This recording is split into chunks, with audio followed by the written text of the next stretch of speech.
If you've ever thought about launching a podcast on YouTube, this is the episode for you, because today we're going to talk all about how to do that. I'm not sure if you're aware of this or not, but did you know that 50% of all podcasts are listened to on YouTube? YouTube is the number one way that people discover new podcasts to listen to. So how do you set up a podcast to be discoverable and to perform well on YouTube? What makes podcasting different than regular content on YouTube? And what are 80% of the top podcasts doing that get them twice as many views as regular podcasts on YouTube? All of that and way much more coming up here in this episode.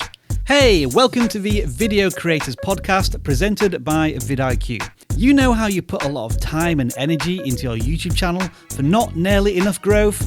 Yep, we get it. We are here today to help you change that. Hello, creators. How are you guys? It's great to hang out with you again for another Video Creators Podcast episode like we do here every single week, just to help you grow your YouTube audience and your business so you can reach more people and change their lives with the message that you're spreading and the business that you're growing around that message. Thank you for letting us be a small part of that with you here today. I am joined by two of the YouTube strategists on our team here at Video Creators, Ingrid Blackburn. Hey, Ingrid. Hello. How are you? Hello. How are you? Hey. And then Sam Whittick. Hey, Sam. Howdy. How's it going? Howdy. How's it going? It's going well. So I heard that we're going to be interviewing Ingrid today, Sam, just to get to know a thing or two about her. I'll let you ask your question to her in a second, but I'm going to go first just to set the tone here for this episode, because you guys need to know a little bit about Ingrid before we get into podcasting here. Ingrid, frightening. Why do you love working with YouTube creators as clients and everything here? Why do you love it? Oh, well, that's an easy question for me. Good. Sam will ask a hard personal one. Yeah, saving the hard ones for me. That's right. Well, I love working with creators because I have been a creator for over a decade, so I really understand the pain of trying to make it on the platform. And honestly, I love helping people have those light bulb moments. You know, Sam and I were working with a client actually today, and just seeing the pieces come together in the moment and seeing people get it. I mean, it's amazing. That's one of the things that I absolutely love about my job. Yeah. Awesome. Helping them reach people and change lives. I have a unrelated YouTube question, or a question unrelated to YouTube. If there was... I'm seeing three things here. Let's just pick one. If there's one, what is one thing that we might not know about you? You might not know about me. Let's see. Tim included. I skied competitively in college. Yes, alpine skiing. Wow. There might be some water skiing or skiing? Not water skiing, snow skiing on the mountain, downhill. Well, did you win stuff? I never really won one of the races, but not in college, but I actually came in second. How's that? It's close. Almost. Wow. Ingrid's not the only person here who loves working with creators. In fact, we have a whole team of people who just love hearing your story. They love hearing what you're working on, the mission that you have, the thing you're trying to accomplish in your business with YouTube, and then just helping you move forward with that on YouTube the best way that you can. So if you'd like to talk with one of the other strategists here, I think Sam's doing some discovery calls right now. I think Ingrid, you're not doing them, but Blake is doing them. Mm-hmm. We got a bunch of people here who just love talking with creators. So they'd love to hear your story. And if you'd like to get into a 15-minute discovery call with one of them just to share your story, just go over here's what I'm trying to accomplish on your channel. We'd love to hear that, provide any insights and ideas we have, but also talk with you about here's how we can move forward and help you. Does this make sense for you? Yes or no? Whether that be a group coaching program, whether that be a one-on-one, we do all your strategy for you type of deal, or maybe it's just hey, you know what? All you really need is just a 1-hour session with us, and we can tackle 90% of what's going on here and just set you up with a good plan to move forward. So whatever it might be, we just want to hear your story. You go to videocreators.com/discovery call and sign up for a 15-minute session there on Sam or Blake. Is it Sam or Blake? Is Laura doing them too? Or is it just she might be. Yeah. Yeah. So you could get Blake, you could get Sam, you could get Laura. So I rolling the dice. Which one will you get? Like the lottery. I don't know if it's one of them you want to get, but they're all great. They're all fantastic. So you have a great experience with all of them, any of them. So videocreators.com/discovery call. And we're looking forward to meeting you and hearing your story.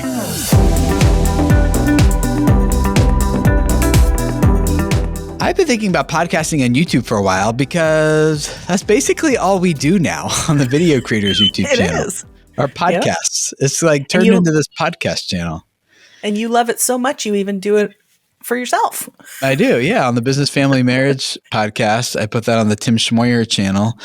I just started this past week, or no, 2 weeks ago. I took my latest episode there and cut it up into little shorts and posted those on YouTube. And those are actually doing pretty well. I was kind of surprised that repurposed content could perform like that. So it's been getting some good traction. But so we'll go over kind of everything we need to go over at a high level in terms of how do we launch and create a successful podcast on YouTube. I think we've got some experience doing it, some clients who are doing it, some clients who are doing it poorly, and we're helping them do it better. So let's start with the top, kind of the very foundation of like a YouTube strategy. Sam, when it comes to like the foundation of like target audience, value proposition, do those things still apply to a podcasting channel, or are they tweaked a little bit, or is there anything different there? And how does that work with podcasting? Yeah, I think it's all the same. I think it all still applies and is just as important.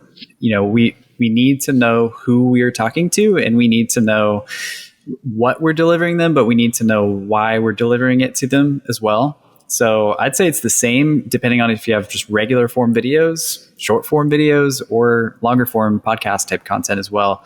I really think those are the two first building blocks that we need as we're getting started. Yeah, so the foundation for any brand, really, whether it's on YouTube or off of YouTube, every product, every service, every piece of content should be designed to deliver a specific value to a specific person, right? Now, you can have some broad appeal type of stuff, and those can perform well, but especially in the beginning when you're getting started, it tends to be a little bit more effective to know exactly, clearly, this is who this content's for, and not just like demographic info, but knowing their story. What do they want? Why can't they have what they want? What's at stake for them if they don't get what they want? And how do we come along as the guide in their story to help them get the thing that they want, so they experience the transformation in their lives that they're really ultimately going after? So, and then taking that idea and like that value prop of like the thing that they want. Okay, what value do they want? How do we deliver that to that person? So I think that goes without saying, but we said it anyway, just to make sure we have that base covered. All right. And then, so now getting more in the weeds of podcasting on YouTube, Ingrid, I think one of the main questions we got asked first is like, well, should this be a new channel, or should this be an existing channel for my podcast? Should I throw it up there with my shorts and my normal videos, or and my live streams, or should I create a separate channel for it? What do you think? Yeah, I feel like, we do get this question a lot. I feel like it goes back also a little bit to your audience, which is partly why you also want to make sure that you know who you're crafting your content for specifically. Because if your podcasts, if it really, you have like, let's say you have let's say you have a podcast off of the platform and you're looking to move it to YouTube. Okay. You have an established audience. Well, you could probably then start a new channel because you'd have an established audience looking for it. But what if you don't have an audience at all for your podcast and it's brand new? Then if your current audience would fit that podcast audience as well, then your current channel might be a great place to put that, right? It would be that extra also piece of consistent content for that channel. That being said, if it's so drastically different from the current content that you make, like let's say you're an art channel and you create little short tutorials, and then all of a sudden you bring an hour and a half long podcast, which is probably a really long podcast, right? Yeah, that would be pretty long. Yeah. Pretty long. Even an hour or 35 minutes or 45 minutes. And you bring that content is drastically different. So might not be the same audience that you're serving. And in that case, then you would definitely split it. So is your answer, it depends? It's situational, but you really have to think of who you're serving with the podcast and does it fit your current channel? So would another way of saying this be you keep the podcast on the same channel unless you're going after a different target audience or providing a different value even if you're providing a different value to the same target audience, wouldn't you still keep it on the same channel? If they're not going to be interested in it, then I don't think it's going to help the podcast. But then it's a different audience, though, right? Right. But then because your views are going to be really low, right? On the podcast. Right. Yeah. So keep it the same unless it's just like but I was going to say even a hard left turn from what you normally do. But even then, like it can be a hard left turn if if it's the same value for the same audience. You'll have some people who don't want to engage with a 20, 30, 40 minute piece of content. But then it just kind of becomes a little bit more like community content, and YouTube starts to figure out which viewers on this channel like the long form and which one likes the short form and which ones like both. And I've found on my own channel that doing the shorts of clips from the podcast has generated interest in the longer episode, and that people will go over and watch the longer episode after being sparked by their interest being piqued by the short. So I guess you could do that cross channel as well, but probably it's a little bit easier, I think, if you keep it on the same channel. But then if you're, and there'd be one case though with the little short clips though, if your production value is different, let's say that you have mostly like talking head like we do here, but then your short clips are all B-roll, would that be the same audience necessarily consuming the same kind of content? I think it's the same audience. Yeah, the comments I'm getting anyway. It seems like it's the same audience of people that would be the ones who would watch the shorts are the same ones who would get value from the whole episode. Is that what you're saying? If it's the same audience, then then I think it belongs on the same channel. But if it's kind of like a different audience, one that likes more the higher produced content, whereas the podcast is more of, like you said, like more community feel, that's kind of like a different audience sometimes. So then you might consider splitting it. Sam, you got any thoughts on this? Yeah, I didn't want to take us down a rabbit trail too much, but I'm curious what you guys think when it comes to like discoverability with this. I know we're talking about the difference between, if it's going to be on an existing channel, starting a podcast, or if we're going to start a podcast on a new channel. When it comes to potentially the same audience or a different audience, I guess I'm curious what you guys think when discoverability comes into play and how to reach more people, either with this podcast or just with the channel as a whole, whether it's the same channel or a new channel, what your guys' thoughts are. I think that here on Video Creators, what we experience is that the podcasts tend to be consumed primarily by our core audience. So they're not necessarily discoverable. But when we share clips and shorts and reels, they tend to be more discoverable. So we kind of get to make some discoverable content, but overall, the podcast feels primarily like a community play and not a discoverable play. That said, here comes the "it depends," which everyone loves. There are podcasts that are very discoverable. You got a really good in-depth interview with a really intriguing title and thumbnail, on like an interview with someone that is taking a totally different angle or something, with someone that maybe you haven't heard of the person who's doing you haven't heard of the podcast before, but you've heard of the person who's being interviewed, and you like, oh, I wonder what they would say to that question, or how they handle that situation, or something. You can be introduced to the podcast that way. My behavior so far hasn't been to then go and subscribe to the podcast or listen to anything else. I think it makes for a discoverable piece of content, but so far my behavior hasn't been one where I've actually really grown to want to watch more from that creator because of that one interview. I was like, oh, thanks for interviewing that person for me, whoever you are. See ya.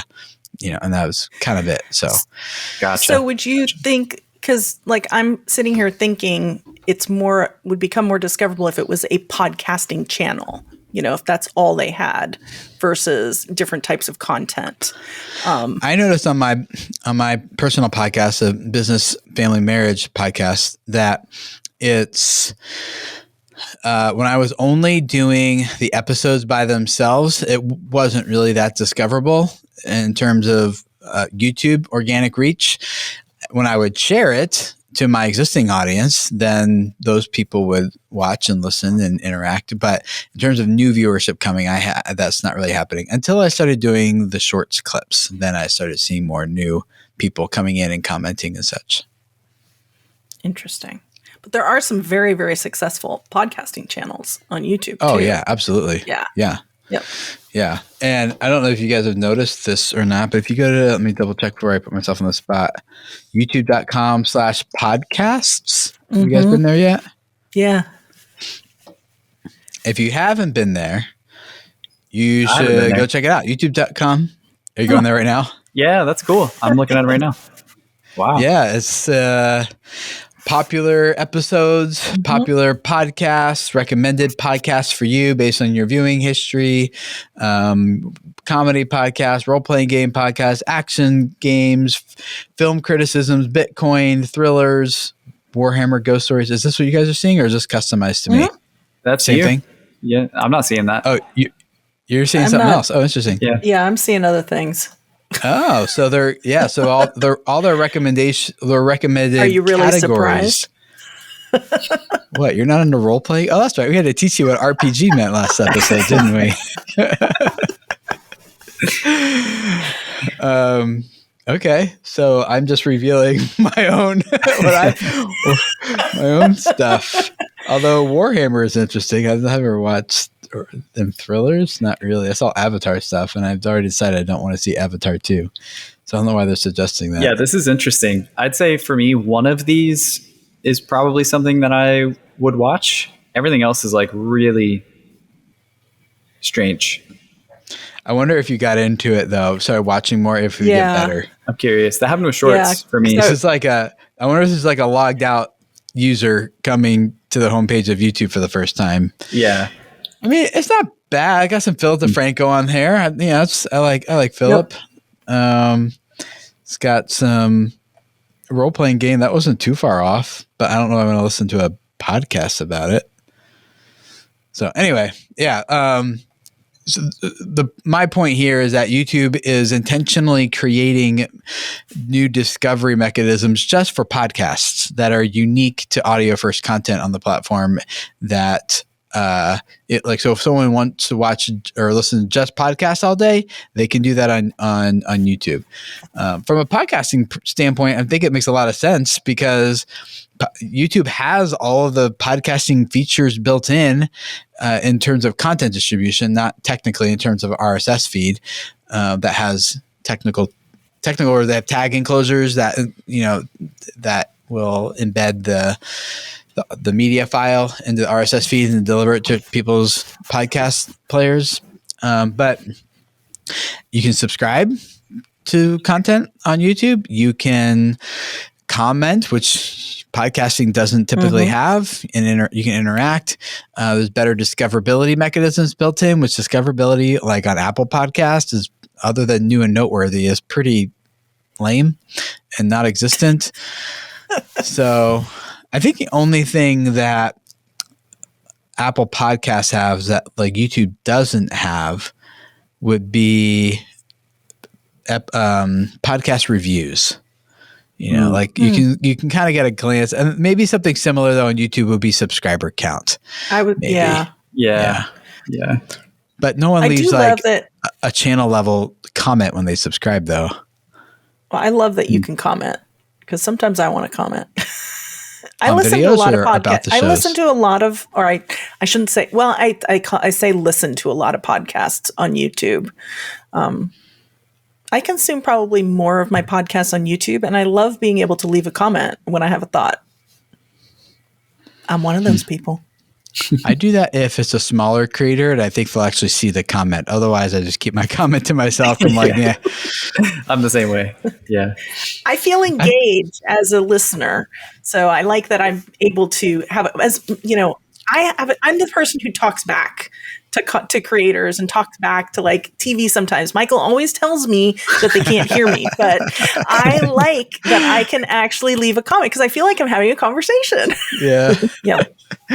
You're like my daughter. My daughter turned 5 this past week, and my parents sent a little Marco Polo video message for her, and she doesn't know the difference between Marco Polo and FaceTime. So she thinks that they're just talking to her real time, and they ask her a question, she answers it, like a Dora the Explorer type of situation going on, And at the end they say bye, and she waves at my phone. That's so Ingrid in television. That's cute. Yeah, it is, sadly. When I comment, and I find a lot of people do this too, especially in larger channels, the comments tend to be more about talking to other people who are watching the content and seem to be surprised if the actual creator responds, Sometimes they even feel foolish because they make fun of or say something nasty, and because they don't think that the creator could see that too. And then they're like, ooh. Yeah, surprise. But yeah, shocker how that works. All right. How about titles and thumbnails? Sam, are they any different for podcasts versus I feel like that's content? That's a really interesting question. I think it's actually kind of a good segue because we were just talking about discoverability.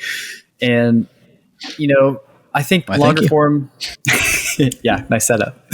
I think I did it totally not on purpose. Yeah. Yeah, I think I'm never going to say titles and thumbnails don't matter. I think they're still important. I think a couple thoughts, I guess. I think one, it's a little bit harder with a thumbnail in a podcast where it could be an hour plus to tell the whole story when there's so much content being talked about. If we're going to try to tell the story in our thumbnail, because it could potentially go a lot of different directions in an hour. So I think it could be a little bit tougher to do that. However, I still think it is really important to make the best thumbnail that you can and really think of it in the same way as what we talk about for other forms of content. How do we tell the story? How do we keep the thumbnail simple and clickable if you're, comparing it to the other videos you're seeing on the homepage, or maybe if you're on the podcast homepage, which I just found out about today, and you're trying to stand out from the competition, still focusing on those things, trying to make it as clickable of a thumbnail as you can. I think it also is, like we talked about, maybe more community content than really discoverable content. So is it as important as a discoverable video to bring in new traffic? Probably not. Is it still really important to get your community and potentially some new viewers to actually want to click into it? Absolutely. It's absolutely important. So yeah, I'd say thumbnails definitely are still important, big time. Titles, actually, I want to pause. Do you guys have thoughts on that before moving into titles? I have, you think of Joe Rogan's podcast, right? Yeah. And those thumbnails are all kind of the same. It's Joe Rogan on the left making some sort of reaction to the guest who's on the right. Yeah. And it works. They're pretty simple. And usually the title of the video is intriguing, or there's a title, like some text on the thumbnail makes it a little bit unique as well and intriguing. They tend to be like 3 or 4, maybe even 10-minute clips from a 3-hour episode for the most part. So I think the 3-hour episode's still the community content, but for the rest of us who are like, yeah, I'll watch a good Joe Rogan clip when it comes along. We tend to consume more, maybe a little more passively that way. So I don't know. I think the thumbnail matters, but I think it matters if I already have tried a few and have had a good experience and am open for more, as opposed to being a first-time viewer. I don't know. What do you think, Ingrid? I feel like Logan Paul does a really nice job with his thumbnails for his Impulsible. Is that how you say his podcast? Or like Colin and Samir, they do a really nice job, I feel, on their thumbnails. And they treat it more like a thumbnail. What is the intrigue factor? They do feature the person that they're talking to. They don't really have them on it, which is interesting, but they do treat it like an actual thumbnail for a video.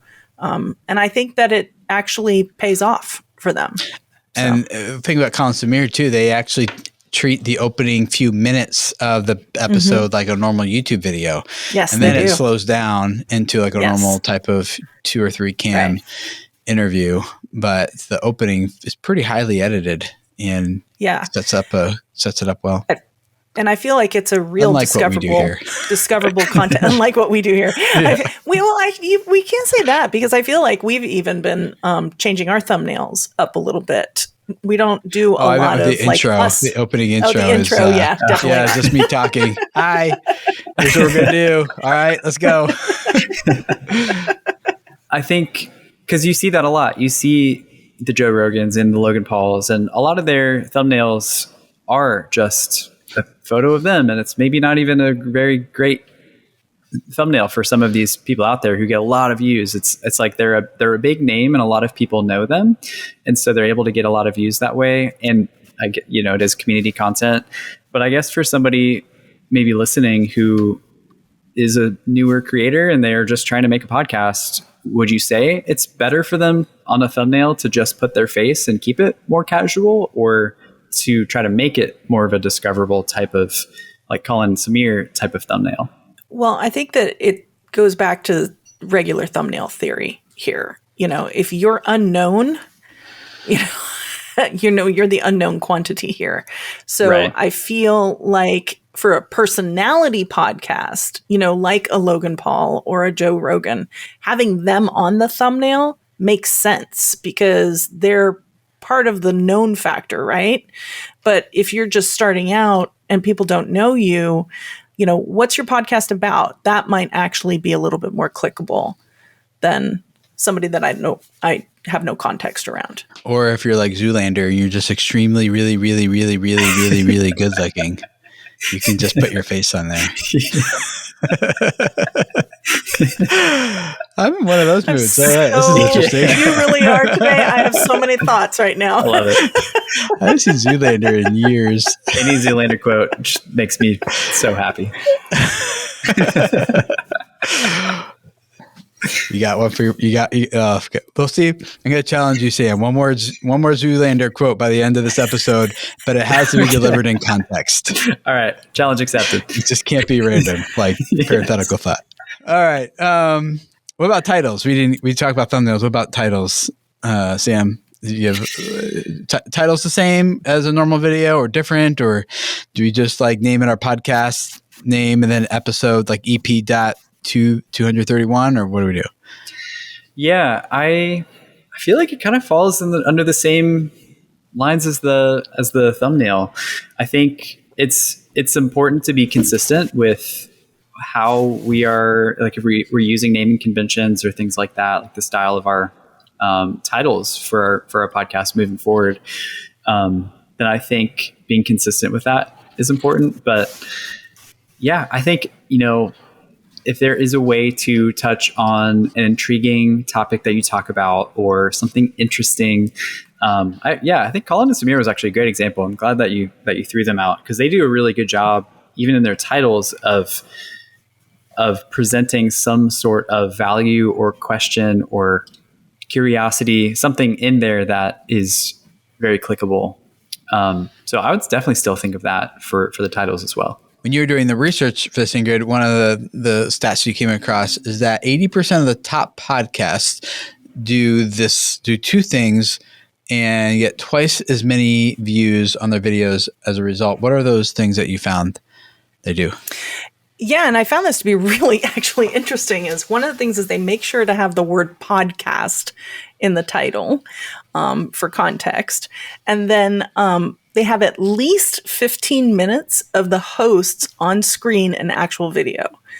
So two very simple things that you can do, but that is one of the common things between all of that. So putting the word podcast in the title, that's usually a thing when we're like, we speak against keyword stuffing and stuff. That's here. Why I found it so interesting. But that's not, I don't think this is a keyword stuffing principle. I think what this is a more accurately communicating the value of the content principle to someone who knows what a podcast is, not rather than just putting podcast in there and YouTube's like, ooh, you put that word in the right spot. Ching, ching, we'll give you 200 bonus views, right? It's not like that.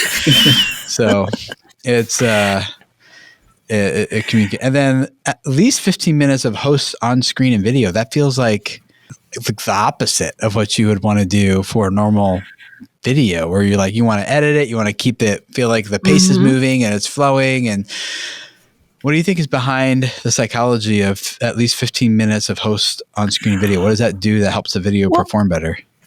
Because it helps me to connect with the person, right? I connect. We have podcasts. Look at this. You guys are dropping Zoolander quotes. You are laughing. You have all these different human elements here that makes me laugh, as a listener, and watch as a viewer, right? It's different. It has a little bit of a lighter tone to it, I feel, on a podcast.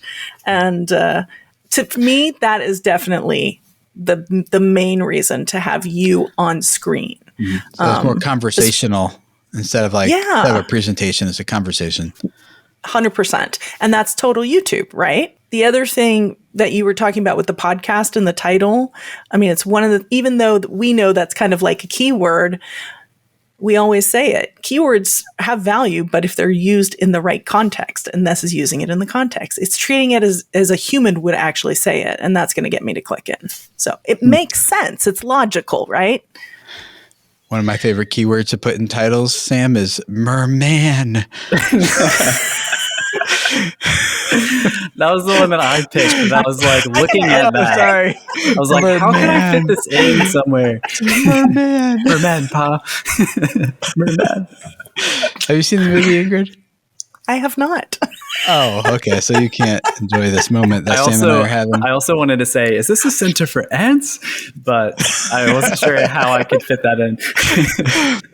I still got one I'm trying to fit in, but I'll go keep it to myself, see if I can make it natural or not. That one wasn't very natural. Yeah. That was a little forced. I'll give myself a 2 out of 10 on that one. He ranked himself low. I do have a thought there, or a question when it comes to podcasts and the title. I'm curious if, since we're looking, this is 80% of top podcasts are doing this. I'm curious if those 80% of top podcasts have other forms of content, if they're not just podcast channels, like if they have regular form videos and they're differentiating, these are our podcasts as opposed to our regular videos. Or Ingrid, do you know when you pulled this, are these 80% of purely podcast channels? Or could that I don't know. Any type of channel? Okay. No, because it was an overall stat, so I didn't give the actual podcast channels. So that I don't know. My guess would be the answer would be yes, that they are podcasting channels, but I don't know that for a fact. Yeah, Tim. Yeah, you? I don't know either. Yeah, I know. Maybe I could have looked at this before the episode, but Joe Rogan, I think, has JR Clips channel. He was putting full episodes on one channel and clips on the other, but I don't think he still does that. Does he still do that? I don't know if that's still the plan. I think he does. And even if he does, like, it's not really going back to, I don't want to bring up the old channel versus new channel necessarily again, but I've noticed even on my own stuff, and it makes sense just algorithmically, YouTube knows who's in the content. Like we've seen from Google Cloud Vision and Google Cloud Video Intelligence that YouTube can identify the person who's speaking and what was their brand, like if it's a food photographer, is the one we classically use with one of our former clients, it connects that lady's face to food photography and to her brand, even though there's no food in the image or anything, right? So they know who the person is. And so if someone really likes, like, for example, I like watching Jordan Peterson lately, and not all, but a lot of the shorts I recommend to me have Jordan Peterson in them. A lot of the suggested videos have Jordan Peterson in them because YouTube knows, like, oh, here's Jordan Peterson in this. It's not a different channel, but they'll put them together as suggested for the right person. So I think that even with my business, family, marriage podcast with my face in it, it ends up getting suggested to video creators content because I'm in it. So same thing with Joe Rogan. For him having a separate channel, I don't think it's terrible because YouTube kind of figures out pretty quickly who that content is for and puts it in front of them. But I'm opting to keep it all on one channel for my stuff, and we do here as well at Video Creators. So when it comes to audio first versus video first, is there a time to use like a video first type of content versus an audio first type of content? And how would we make a decision of which we should invest into podcasting versus video content? I don't care who goes with that one. Sam, you want to go first? Or Ingrid, actually. How about that? I feel I'm going. Go. You're not slowing down. You're like, I got the black lung pops. Sorry. That was like a 4 out of 10, I think. That was we're almost there. Smoother, a little forced. Okay. I feel like, you know what? We're on YouTube and YouTube is video. So video fits really, really well onto the platform, and it makes sense that would perform better. I feel that video adds value because, listening is one thing, but seeing how people interact with each other, those little human moments, the mannerisms, I just feel like anytime you have an opportunity to do that, do it. The audience will 100% get an opportunity to get to know the hosts better, which is growing the know, like, and trust factor. So, for me, I would always opt for video, but, I'm thinking that, if you don't have the resources for that, then initially, then audio first is a great start, right? Yeah. Yep. Here's a question, Ingrid. If somebody had maybe like $500 or something like that, and they're starting up a podcasting channel, and they could choose to invest that $500 into a high quality camera or a high quality microphone, what would you suggest for them? Well, audio. Definitely over that, because chances are they have a phone, probably. Yeah, which I will totally take agree. good enough video. Definitely audio, especially since it's a podcast is really kind of audio first to me, kind of content. That's the big thing is audio over even lighting, I would say. In that case, Tim, you have a different opinion? Nope. Yep. No? Nope. Yep. I agree. Yeah, because bad audio just makes me feel like I'm taking crazy pills, right? Oh, okay. I'll give you like an 8. I'll give you an 8. I'll give you an 8. Yeah, that's better than mine. I'll take an 8. Yeah, that's good. Maybe a 7. That's Maybe what a you 7 get here. when I think about it. 7 or 8 is good. Better than mine. I think it just makes sense to use video when you're putting it on YouTube. You can do like an audiogram type of thing where it has like the WAV file and stuff. But it's not that much harder just to record a video when you record your audio. What I've been doing is sitting right back here in my office, and it's just a really wide shot. So I can cut off the sides. Like I put the 18:9 widescreen up on YouTube as a full episode, but then when I make the clips, I just turn it into a 9:16, make a portrait, and cut off the two sides that don't. And now it's just me in the center of the frame, and boom, I got my short clips and everything now, and it still looks the same. So if you just think about it a little bit ahead of time, you can set up a shot that you can easily edit for shorts and reels. I've been getting some good traction with them on LinkedIn too, actually. Those are the only 3 places I've been putting them, but Facebook as well. But yeah, you might as well just, I don't know, I'll do the video. The only reason I would say do audio only, if it's more of like a on the go audio journal type of podcast where you're just doing it randomly when you're hanging out at a certain place, or when inspiration strikes, you might not be at a place where it's appropriate to turn on a camera or be able to pull out a camera and just do audio. I was doing that for a little while when the first several episodes of my Business, Family, Marriage podcast. I just got a Shure MV44, I think, microphone or something that just plugs into the lightning port of my iPhone. And that thing, it was like $80 or something.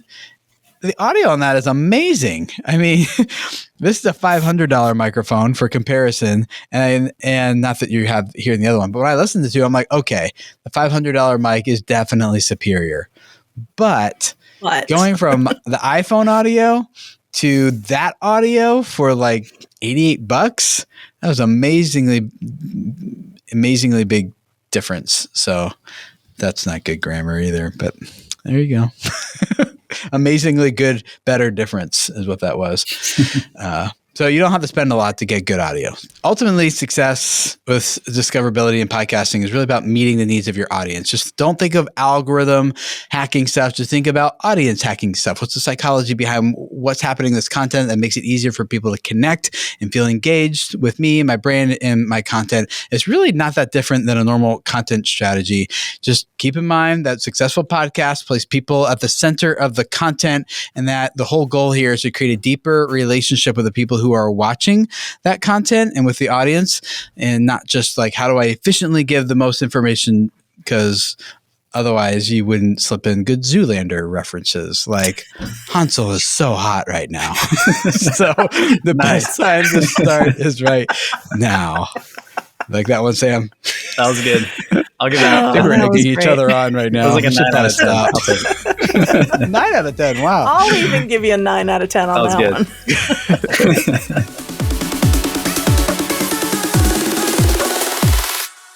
Every week, we like to wrap up these episodes with a power tip, something practical you can use on your channel right now to see more growth and traction. And Ingrid, you've got one for us this week. Yeah, I thought that I would kind of rekindle one that's been around, but I see a lot of creators actually not taking advantage of. And that is really to utilize premieres. Premieres are all about building community, which is about shared experiences. And premieres allow you to experience your videos together in real time through the live chat. And this would be just for a regular video or a podcast episode, maybe that you would upload. Premiering your video allows you to schedule a video upload and to create real buzz around that video. It simulates a live moment, so be choosy. Use them to create special moments with your community. Schedule it up to 24 hours in advance. That gives your people an opportunity to see the thumbnail in their subscription feed or even on their homepage. And you can also create a custom thumbnail for that. And I would consider doing it a little more carefully, because that's going to be on the premiere landing page for that video. Tease the content, build excitement. You're also going to select a countdown theme. And when you show up, you can chat with everybody live, hype up the chat, interact with your audience, encourage them to ask questions, keep the conversation even going. This is really also about sharing fun, behind the scene facts, and these interactions, they help to build excitement and encourage your fans to stay all the way to the end. Thanks for hanging out with us for another Video Creators Podcast episode. I hope now you've got to the end of this, you're like, you was talking loco, and I like it. So, last one, guys. That's it. Thank you for hanging out with us again, and we will see you guys again next week for hopefully a more professional podcast episode. See you then. Bye.